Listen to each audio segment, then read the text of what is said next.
I must make some progress, though, and move on to split trials. There are three problems that I want to look at briefly with you on split trials. The first is accepting them between trials.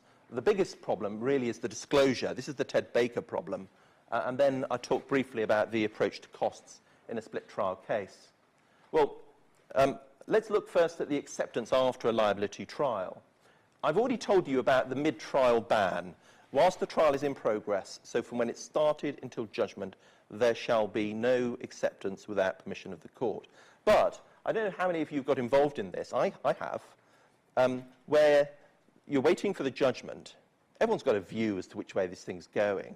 There's some Part 36 offers on the table. You know you can't accept them or withdraw them at this point. I say you can't withdraw them because there's an argument that if you've got the draft judgment in your hand and it hasn't yet been handed down, to do so would be reacting to the draft judgment before it's formally handed down in court. But you certainly can't accept it because there's a ban on that. And I've certainly been involved where we've written letters, we've had them ready. And you could have, and there was a case called Sutton Jigsaw where something not dissimilar happened, where the parties were ready really to exchange letters and who could serve first. I want to withdraw, I want to accept, which is all a bit daft.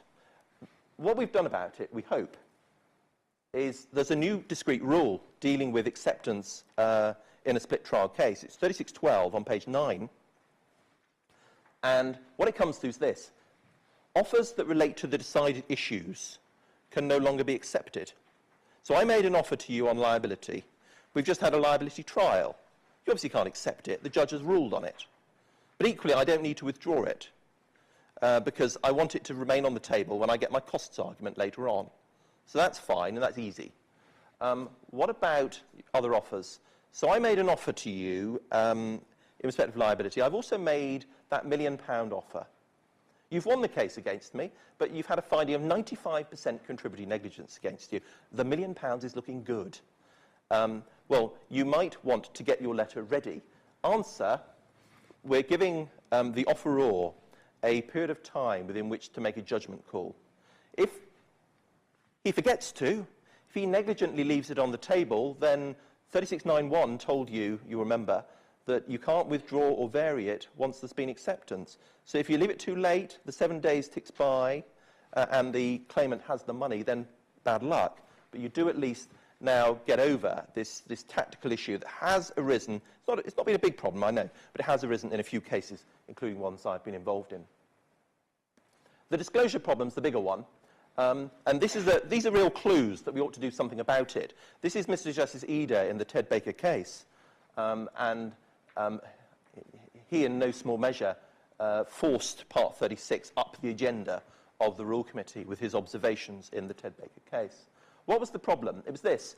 One of the circumstances in which you could tell a judge about a Part 36 offer, or one of the exceptions, rather, you can't communicate it until the case has been decided.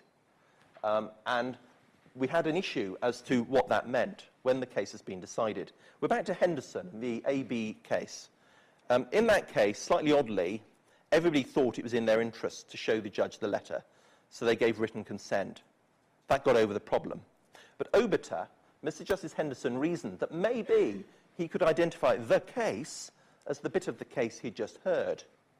Well, no, said Mr. Justice Eder, that's not a proper reading of the rule. That doesn't work, which is why he said there's a real problem here. And Sir Raymond Jack, later in 2012, in Beasley and Alexander, came to the same conclusion. So what have we done about it? Well, there are some definitions at the beginning of the rules. I don't send you shooting back to Rule 3 unless you want to. But we've accepted Eder's definition of when a case is decided. So a case is decided when all the issues in the case have been determined. We've accepted that. But then there's a new rule, 3616, on restriction on disclosure of a Part 36 offer. And if you look at 3, para 3, some of this was there before. A was there before, B was there before, C was there before. The D is the new stuff. That's the bit where we're making the change. And cutting through the wording, which is a bit turgid, I know, but we tried, that's all I can say, is that if you look at paragraph 3D, what we're saying there is that you can now disclose to the judge the offers that relate to the issue that have been decided. So he's just decided liability. You can say, my lord, there were 3 offers that relate to liability in the case. Here they are. But what about the global offers? Can you show those to the judge? We've come to this conclusion. It's in Rule 4, the 36.16.4. You can disclose the fact of the offer, but you can't show the judge the terms. So you can give the extra information to the judge. My lord, I've shown you those liability offers. There are some other offers in the case that relate to issues that have still not yet been tried. You can say, I believe also, that the claimant has made them or the defendant has made them, whatever, but you can't show them the terms of those offers. Now, what's a judge going to do with all of that? In a way, sorry if this is ducking it, not our problem. Our issue is to try and make it work in terms of giving the judge the right tools, and then it's a matter of legal argument as to whether or not the judge will get on and deal with the costs. It'll be easy if the only offers were issue-based, but as soon as there's a global offer as well, what's the judge going to do? An argument, a sort of Wolffian argument, surely. Wolf believed, didn't he, that immediately after an application or a trial, you should be getting on with assessment wherever possible, and if it has to go off a detailed assessment, let's have some money on account, let's make it payable within 14 days. Loser pays, and loser pays quickly, is very much the sort of Wolffian approach. And I can well see judges saying, well, you should have focused on the merits. I've set this down for a liability trial. You should damn well have made offers that relate to liability. And I suspect that these reforms will increase, certainly in a split trial scenario, the use of Part 36 to make issue-based offers. There's a counter-argument that why, if you've got £1 million that will later be found out, and this case is never going to be worth that amount of money, why should you not give proper weight to the right to make a global offer?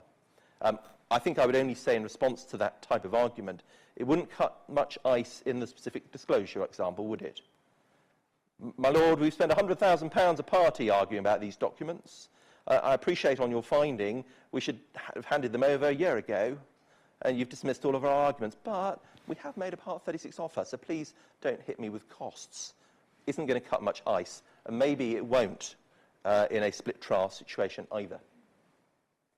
I've already told you, and this is just to pick up the point, the additional amount, the £75,000, is only at the end of the case.